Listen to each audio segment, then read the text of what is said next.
À maison ordinaire, événement extraordinaire. Esprit, montre-toi.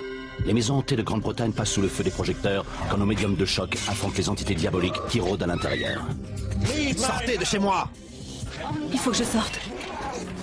La médium extrasensorielle Johnny Fiori, le chasseur de fantômes Ian Loman et l'enquêteur en paranormal Stephen Griffiths se lancent dans une quête à vous glacer le sang afin de déloger ces esprits inopportuns. Ce soir, alors qu'une séance de spiritisme tourne mal, l'équipe est appelée à la rescousse. Pouvez-vous vous approcher? C'est quoi ça? Putain! Qu'est-ce que c'est?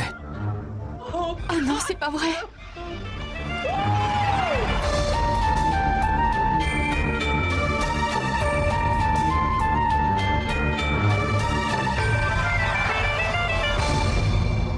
Blackpool, Lancastre. L'équipe de Esprit Montre-toi part en mission. Ils ont été appelés dans cette maison pour enquêter sur les phénomènes paranormaux que sa propriétaire, Sue Dennis, pense subir depuis des années avec sa famille. Construite au début du XXe siècle, la maison lui appartient depuis 22 ans. Dès le début, elle a senti qu'elle était différente. La première nuit, je me trouvais dans la salle à manger et j'ai tout de suite compris que cette maison ne ressemblait pas à celle où j'avais vécu. Dès le premier soir, j'ai senti qu'il y avait une présence. Très vite, la situation a empiré. Quand j'ai emménagé avec mes enfants, la salle à manger où vivait l'ancien propriétaire est devenue glaciale. Les enfants refusaient d'aller y jouer, personne ne voulait y entrer. Au début, la salle à manger nous faisait vraiment très peur. Elle était angoissante. Personne n'osait y aller. Pour rejoindre la cuisine, on la traversait en courant. Au fil des ans, Sue et ses enfants ont fini par s'habituer aux étranges vibrations de cette pièce. L'atmosphère a commencé à changer. C'était incroyable. On vit ici depuis tellement longtemps que l'esprit a fini par nous aimer.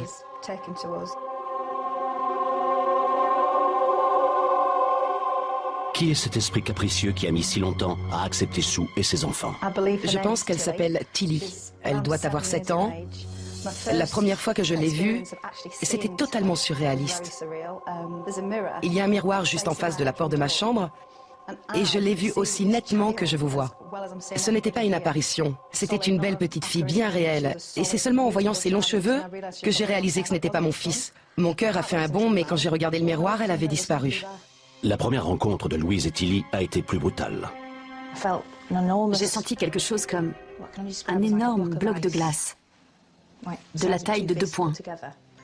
Je l'ai pris ici, en pleine poitrine. J'ai eu l'impression qu'il explosait dans mon corps. C'était horrible. J'étais assise sur ma chaise près de la fenêtre et j'ai senti quelque chose venir vers moi d'un seul coup. Comme ça. Ça m'a littéralement projeté en arrière. J'ai cru que ma fenêtre allait exploser. Je pense que c'était Tilly qui voulait se faire connaître. Pour les deux femmes, Tilly est un esprit malicieux. La poupée était debout sur le palier. Elle se tenait au barreau comme ça.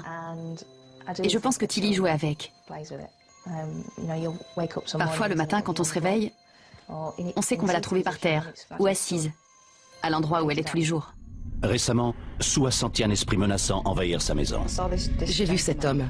Il se tenait près de la porte de la chambre de mon fils. Je me suis réveillé et j'ai vu une silhouette noire près de la porte. C'était un homme. Il était debout, il ne bougeait pas, il ne parlait pas non plus. C'était juste une silhouette. La première fois que je l'ai vu, il était à côté de la porte, sur la droite. Il avait la tête tournée, comme s'il regardait vers le palier. Je voyais son profil. J'ai eu peur. J'ai eu très peur. Et aussi stupide que ça paraisse, je me suis dit que si je me retournais et que je faisais semblant de dormir, il partirait. C'est ce que j'ai fait. D'après toute la famille, une troisième entité s'est installée dans la maison. La première fois que j'ai vu la femme, vers la fin de l'année dernière, elle sortait de la chambre de ma mère et elle remontait le couloir. Elle portait une longue robe blanche, mais pas comme celle de la petite fille. C'était plutôt une robe de mariée. Il y avait une aura angoissante qui brillait autour d'elle. Je ne dirais pas diabolique, mais malfaisante. Pourquoi ces âmes errantes sont-elles attirées chez Sue? Je pense que cette maison abrite un vortex, une fenêtre sur l'autre monde qui attire les esprits et par laquelle ils passent. Peut-être parce qu'on y croit vraiment. Il semblerait qu'il existe des concentrations, des rassemblements d'esprits. Les gens pensent qu'ils rejoignent notre monde par un vortex, une fenêtre, qui leur ouvre le passage. Et à l'instar de n'importe quelle foule, leur groupe croît et développe sa vie propre. Un vortex est une spirale aspirante. Descartes, le philosophe, l'a évoqué pour la première fois en parlant du cosmos. Plus le vortex gagne en puissance, à la manière des maëlstroms ou des tornades, et plus il attire d'éléments, plus il grandit et se renforce. Pendant des années, les esprits ont semblé vivre heureux chez Sue. Un soir, alors que Sue et Louis se livraient à une séance de spiritisme, la situation a changé. L'énergie d'un esprit peut-elle se concentrer sur ce verre? Voulez-vous nous parler? Depuis, les problèmes ont surgi. Le soir où on a fait bouger le verre, pendant une séance de spiritisme, je me suis dit qu'on allait les attirer. Y a-t-il un esprit malveillant? Je pense que l'un de ces esprits, un homme, je sais qu'il est ici, même si je n'arrive pas à le contacter. Je pense que cet homme est mécontent. C'est pour ça que sa présence est menaçante. Bon, ça marchera pas ce soir. Alors qu'ils vivaient depuis longtemps en harmonie avec les esprits, la séance de spiritisme semble avoir attiré une présence maléfique qui, semant la panique, les incitait à réclamer de l'aide. À partir de là, l'atmosphère de la maison a changé. Elle est devenue malsaine. Ça ne me plaît pas, mais c'est surtout ma mère qui la ressent, parce qu'elle y est beaucoup plus que moi. Aujourd'hui, tout le monde a hâte de voir arriver Ian et Johnny pour qu'ils chassent ces nouveaux esprits. L'atmosphère est vraiment devenue oppressante. L'équipe de Esprit Montre-toi a l'intention d'organiser une veillée cette nuit chez Sue pour essayer de découvrir ce qui s'y trame. Avant de commencer, ils vont explorer la maison afin de se faire une première impression sur les phénomènes qui la hantent. Alors que Sue et sa famille s'en vont, l'équipe arrive. Le premier sur les lieux est l'enquêteur du paranormal, Stephen Griffiths. La première impression, c'est qu'il y a un sacré bric-à-brac. Stephen, investigateur du paranormal chevronné, a plus de 10 ans d'expérience et a déjà exploré plus de 500 maisons hantées. Il y a toutes sortes de choses dans cette pièce, beaucoup de souvenirs de famille. Il faut essayer de déterminer si un esprit pourrait être attaché à l'un de ces objets anciens ou une photo, un souvenir lié à un bon ou un mauvais moment.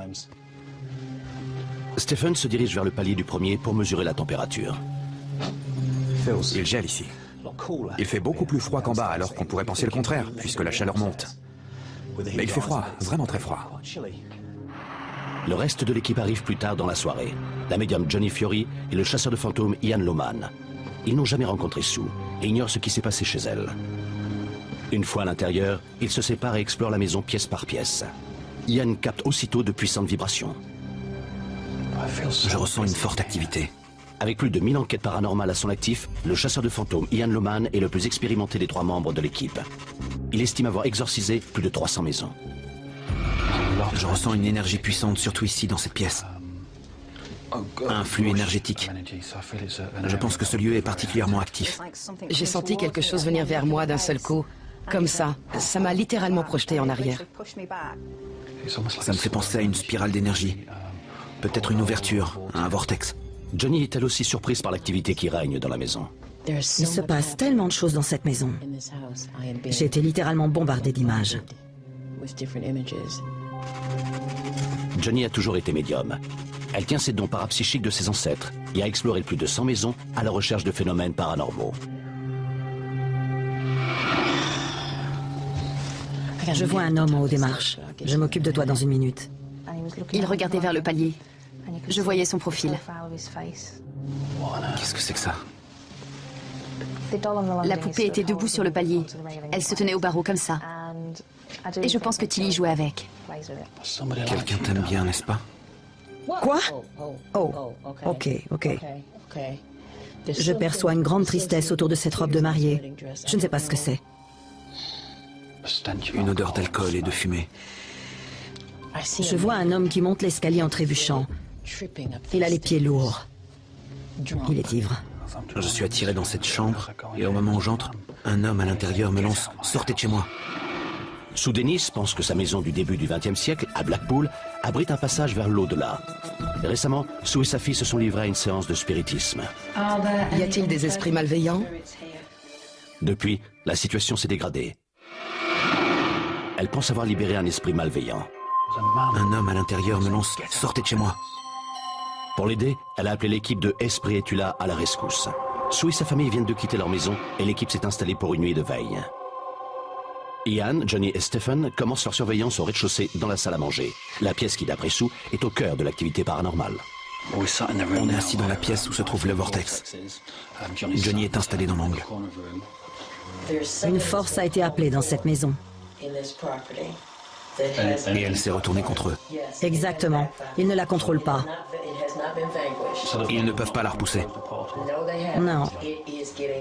J'ai froid, ça gèle. On est assis dans le noir et la température a chuté de façon spectaculaire. Quelque chose vient de passer près de moi. C'est quoi ça? Putain! Qu'est-ce que c'était? Ouais, c'est dingue! Ça a résonné. Ça vient d'en haut. Oui, c'était là-haut. Je suis sûre que c'est cette poupée, j'en suis sûre. Regarde l'autre côté. Qu'est-ce que... Au milieu de l'escalier, un nouveau bruit attire leur attention. Qu'est-ce que c'était? On aurait dit un objet métallique. Quelque chose qui tombe dans l'escalier. Mais regardez la poupée, elle est par terre. Comment elle a pu tomber aussi loin? La poupée est tombée, mais il y a eu aussi un autre bruit, au niveau du palier. Hé, il y a un masque par terre. Un quoi? Il y a un masque qui est tombé. Le clou est là. Le masque est à côté. Regardez la poupée, sa chaussure est partie. Oh non, c'est pas vrai. La poupée a perdu une chaussure. C'est du sérieux, là. La poupée s'est déplacée. Elle s'est déplacée et elle a perdu une chaussure. En bas de l'escalier, un masque a été arraché du mur. Il fait tellement froid. Je contrôle plus ma caméra. Quelle énergie paranormale se cache derrière ces événements? Je pense qu'on a affaire à un enfant. Pour commencer, il y a la poupée, puis le masque. Ce sont deux objets susceptibles d'attirer un enfant.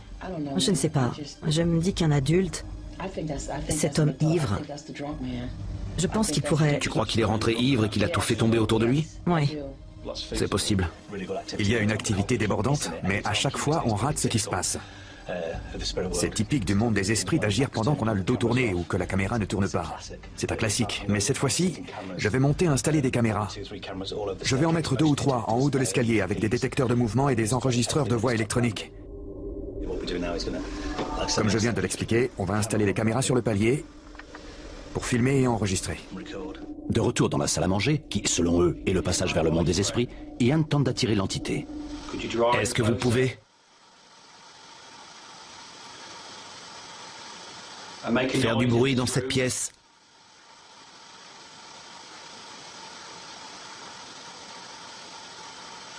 Ça y est, la petite fille est là. Est-ce que tu pourrais jouer avec la poupée, ma chérie? Simplement la déplacer.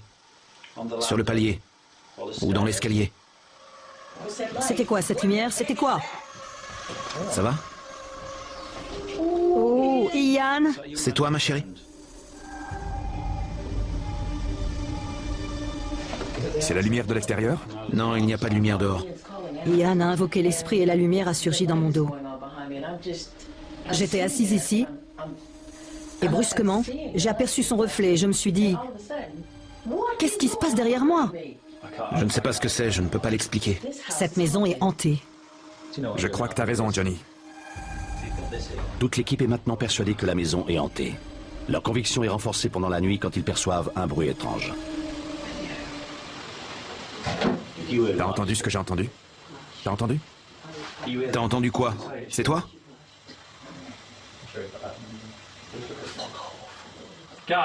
Est-ce qu'un de vous deux a dit c'est toi? Non.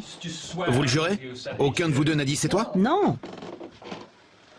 On se regardait tous les deux et il a dit t'as entendu ce que j'ai entendu? On parlait de la lumière, de tout ce qui se passait, et brusquement quelqu'un a dit c'est toi. Oui, j'ai entendu. Et ce n'était pas ta voix. Ta voix, on l'entendait. On faisait très bien la différence. Je comprends pas. Écoute, je vais te dire quelque chose. Honnêtement, je suis clairvoyant. J'entends les esprits comme toi. Et je communique avec eux. Et c'est une voix claire et distincte qui a dit « C'est toi ». Une voix de femme. Je n'ai rien dit parce que je ne voulais pas l'effrayer. Et j'ai laissé tomber. Il s'est retourné. Steve s'est juste retourné et il a dit « T'as entendu ce que j'ai entendu ?» Ça doit être sur la bande. Ian vérifie les caméras installées par Stephen pour découvrir si la voix a bien été enregistrée.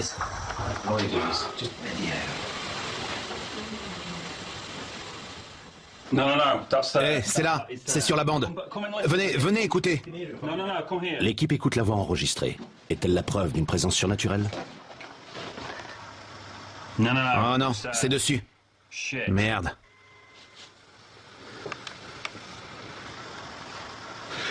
Tu l'as eu.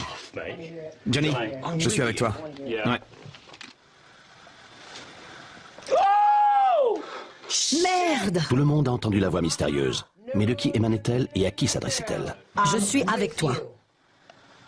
Je n'arrive pas à y croire, vraiment. C'est dingue. Oh, il n'y a pas de mots pour traduire ça. Je suis désolée, mais c'est juste... Tu crois qu'elle s'adressait à qui? À moi pendant que je montais l'escalier? Ou à lui?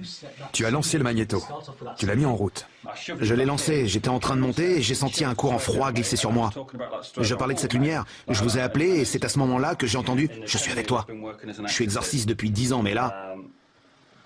Franchement, ça m'a flanqué la frousse parce que non seulement on l'a entendu, mais on l'a enregistré. Oui. Je sais pas quoi dire. Il n'y a rien à dire. 2 heures plus tard, Johnny, épuisé, revient sur les événements de la nuit.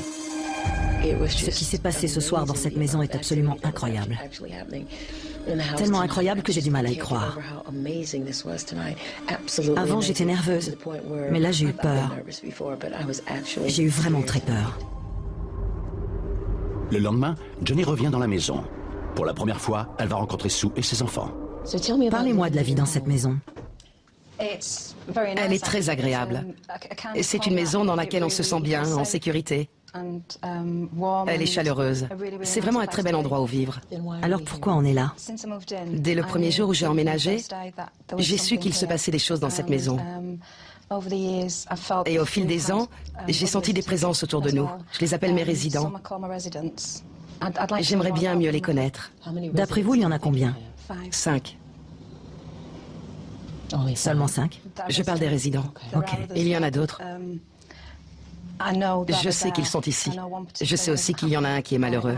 Mais je suis désemparée et j'ignore ce que je dois faire. Ça me met très mal à l'aise. D'accord. En fait, cette situation me perturbe énormément. Je vous sens au bord des larmes. Oui, ces derniers temps, je ressens une grande mélancolie et c'est un sentiment franchement désagréable. Je suis incapable de le contrôler. Je sais que quelqu'un est malheureux dans cette maison et ça me bouleverse. Seulement, je ne sais pas quoi faire. Je suis tellement sensible que la nuit dernière, quand on n'était pas là, cet esprit a voulu que je revienne. Elle avait peur. Évidemment, je ne vais pas lui faire de mal. Mais c'est comme si un de mes enfants avait besoin de moi et que je ne pouvais rien faire pour lui. D'accord. J'avais très envie de revenir parce que je sentais qu'elle avait envie de me voir. Depuis quand êtes-vous liée à cet esprit particulier? 22 ans. Vous avez le sentiment d'être la mère de cet enfant? Oui. Très bien. Maintenant, j'aimerais que vous m'expliquiez, d'après vous, quelle est la signification de la poupée? Cette poupée est à moi.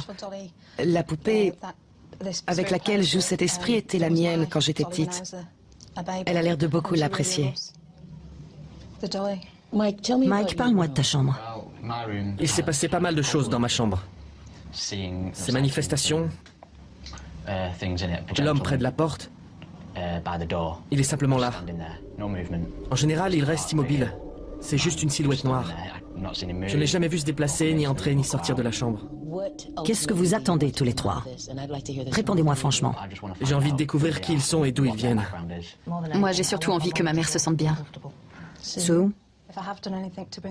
Si j'ai fait quoi que ce soit pour attirer quelqu'un, j'aimerais qu'il s'en aille. D'accord, merci. On va voir ce qui va se passer ce soir. Avant que l'équipe retrouve Sue et sa famille pour une séance de spiritisme, l'historienne de Esprit et Tula, Ali Robbenhold, s'est rendue à Blackpool pour tenter de découvrir quelque chose sur la maison et son environnement.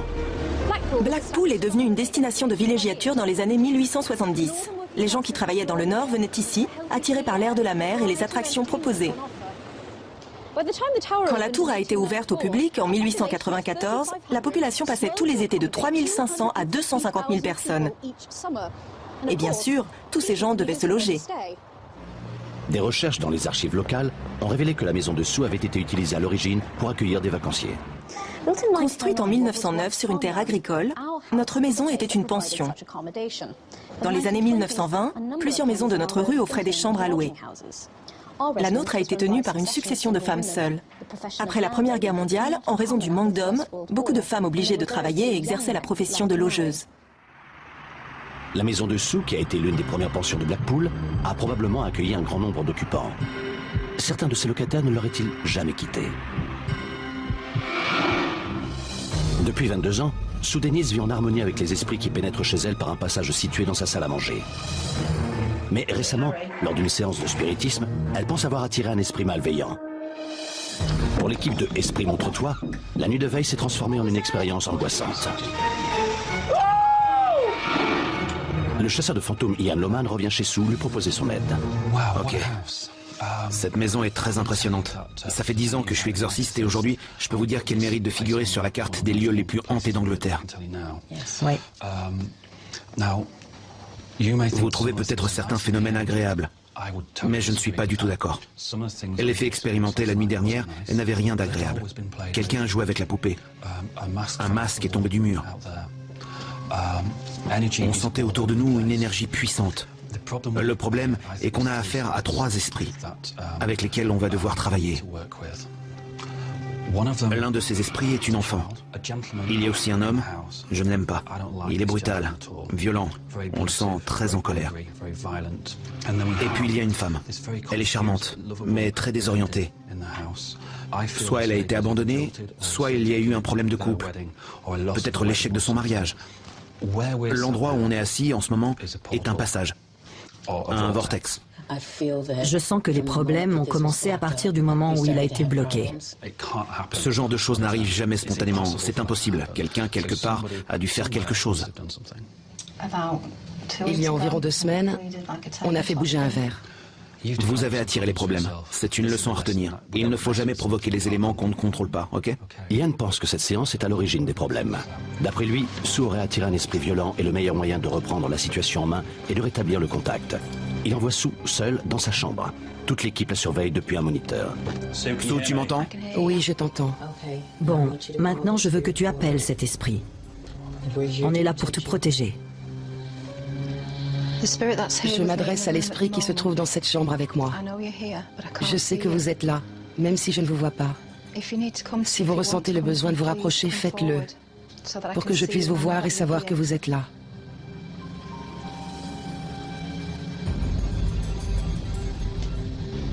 Il y a un homme. Qu'est-ce qu'il dit? Que je ne dois pas avoir peur. Qui est-ce? Qui êtes-vous? George. À quoi il ressemble? Il est vieux, 64 ans, chauve. Est-ce que Tilly est avec toi? Non. Tilly, tu peux venir. Tilly? S'il te plaît, j'aimerais que tu viennes. Quand tu seras là, fais-le nous savoir. Je vais monter, essayer de faire venir Tilly. D'accord. Ian pense que l'esprit de George empêche Tilly de venir. Il décide de monter aider Sue. Je vais essayer de capter l'esprit de Tilly. D'accord. Tu veux que je monte, Ian? Pas maintenant, seulement s'il y a un problème. D'accord.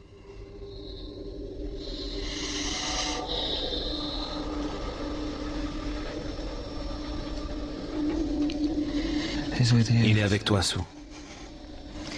Est-ce qu'il essaie de s'approcher, d'entrer en moi? Il te veut, Sue. Il veut nous faire du mal? Juste à toi et moi, Sue. Il arrive. Ok. Je ne l'aime pas. Non, ça va. Reste avec moi, Tilly. On est toutes les deux. Je monte. Johnny sent que Ian a besoin d'aide. Elle décide de le rejoindre. N'aie pas peur, Sue. Rappelle-toi, tu te déplaces vers la lumière blanche.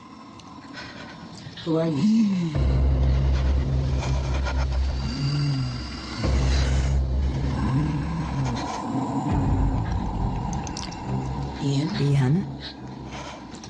Parle-moi, Ian. No. Qui êtes-vous? Je vous parle. I need to sleep. Non, pas ici. Ian semble avoir capté deux esprits, celui de la petite fille et celui de l'homme.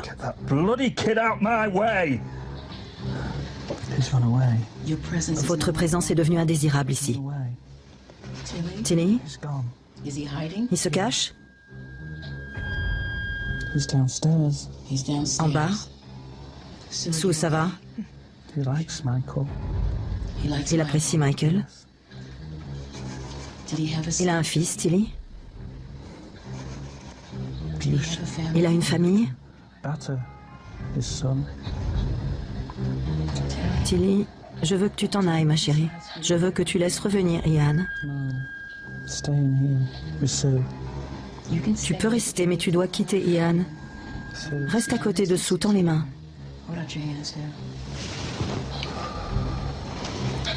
Merci Tilly, tu es adorable. Tu peux rester avec Sue. Ça va?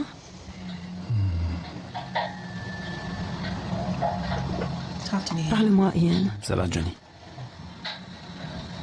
Détends-toi. La présence de cet esprit malfaisant a terriblement secoué Sue. Je suis désolée, Tilly. Je suis vraiment désolée. Tu as fait tout ce que tu as pu. C'était super.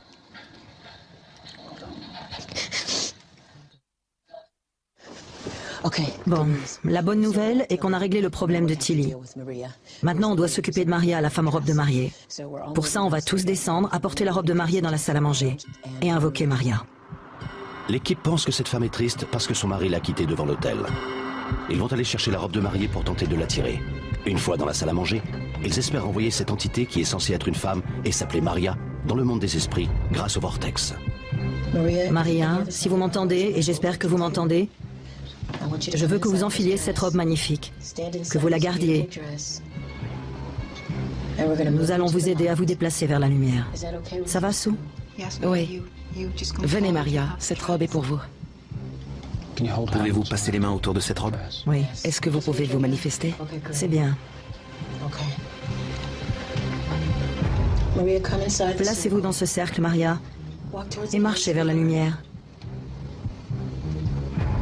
Restez dans la lumière. C'est bien.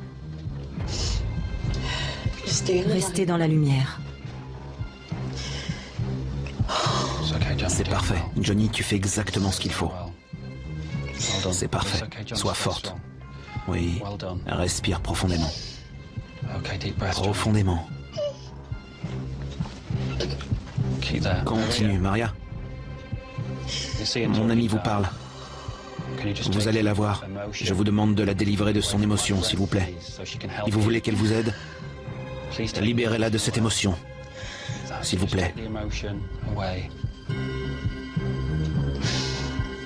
Voilà, comme ça. Je sens que tu es là, Maria. Dans ta belle robe. Je crois qu'elle est partie, Johnny. L'émotion qui règne dans la pièce devient insupportable pour Louise. Ian? Ian? 2 secondes. C'est Louise. Louise, respire à fond, vas-y. Ok, détends-toi, respire. Laisse-toi aller. Laisse monter l'émotion. Ça va sortir. C'est bien. Laisse exprimer ton émotion. Comme ça. Oui, c'est bien. Continue de parler. Dis-moi ce que tu ressens.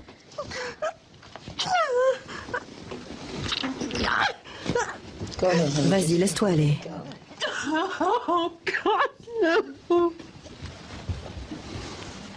Prends-la dans tes bras. Serre-la. C'est bien. Ce qu'il ressent provient seulement d'une énergie résiduelle. Est-ce que ta mère peut venir? Sue, viens l'aider.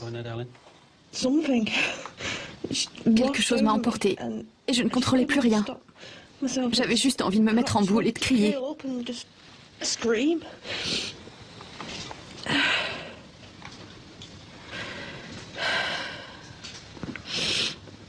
Je me sens si triste.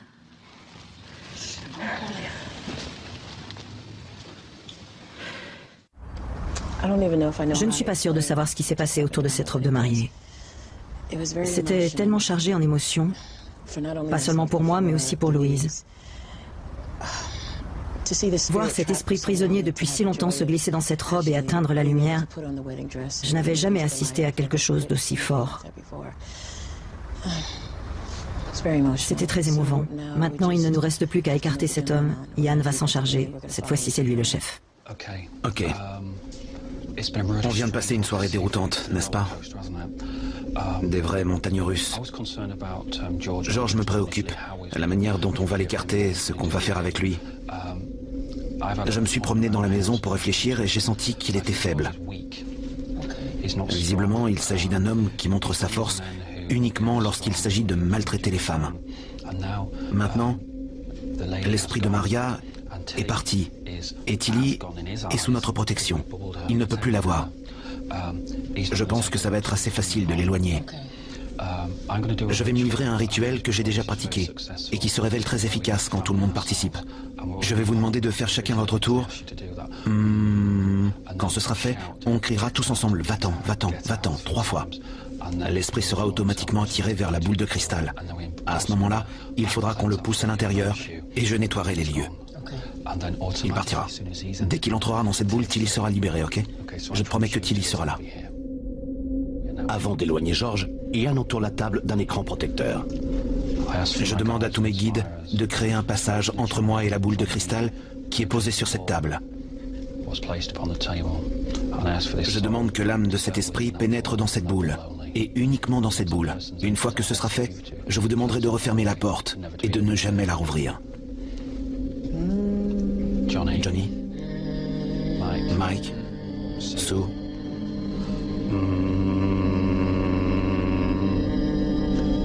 1, 2, 3. Va-t'en, va-t'en, va-t'en. Nous demandons que le passage se referme sur le monde de l'au-delà. La nuit a été longue pour tout le monde, mais l'équipe pense avoir réussi à chasser l'esprit malveillant et à ramener Maria dans la lumière. Maintenant, Tilly est en sécurité dans la maison. Avant leur départ, Stephen fait les derniers relevés.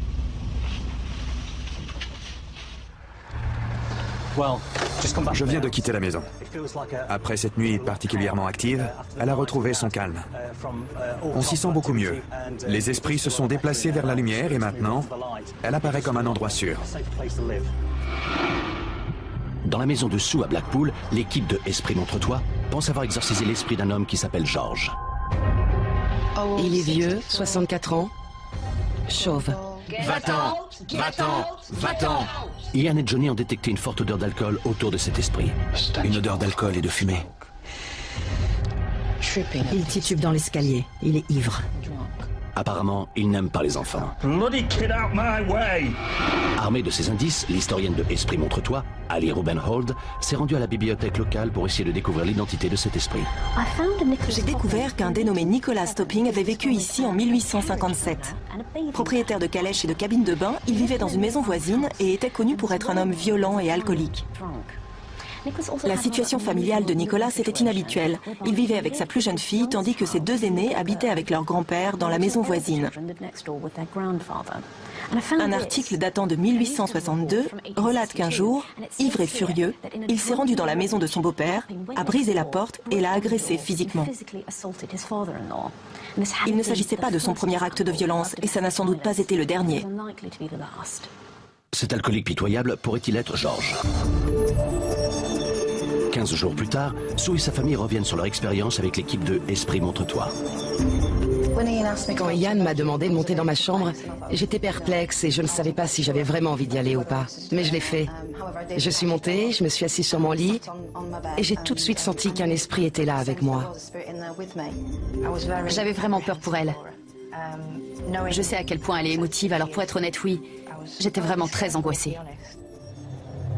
L'esprit de George se tenait au pied de mon lit et il disait « Cette maison ne les laissera jamais faire. Ils sont tous fous. » Je me sentais mal. J'avais la tête qui tournait. J'avais froid. À un moment, j'ai même cru que j'allais vomir. On est tous allés dans la salle à manger avec la robe de mariée de ma mère et on l'a mise sur un mannequin. Johnny sentait qu'elle attirerait cette femme. Maria. Maria avait un lien avec la robe de mariée. Elle a voulu l'enfiler.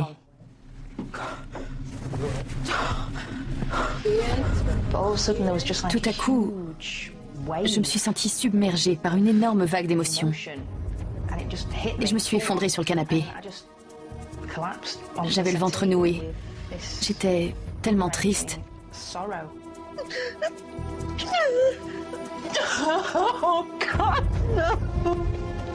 Je ne contrôlais plus rien. C'était vraiment irrésistible. Détends-toi, respire, laisse-toi aller. Je n'avais jamais entendu des pleurs aussi déchirants de toute ma vie. Et ça m'a vraiment bouleversée.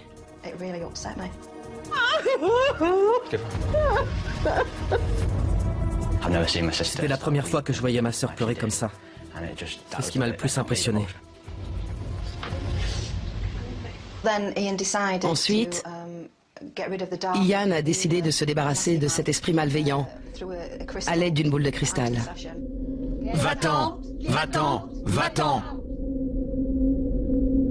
Je dois dire que son départ a été un réel soulagement, parce que cet homme était nuisible. Persuadé d'avoir envoyé cet esprit malveillant dans l'au-delà, que ressentent aujourd'hui Sue et sa famille dans leur maison? Quand tout le monde est parti, l'atmosphère est devenue très paisible. J'ai dormi comme je n'avais pas dormi depuis des semaines. Malheureusement, ce calme n'a pas duré. Aujourd'hui, ma maison est le théâtre d'événements inexplicables que je n'avais encore jamais connus.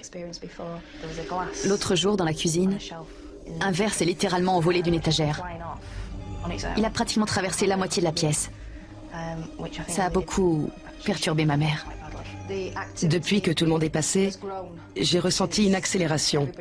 Et aujourd'hui, je sens la présence d'un esprit en colère qui veut nous montrer qu'il est là. C'est pour ça qu'il est aussi actif. Cette activité incessante est-elle la conséquence d'une énergie résiduelle ou Sue a-t-elle de nouveau pratiqué une séance de spiritisme? Je n'ai pas refait de séance, mais j'ai lu pas mal de choses sur le sujet. Alors je sais que je ne m'arrêterai pas. J'ai l'esprit ouvert, je crois en ces phénomènes, et je ne m'arrêterai pas.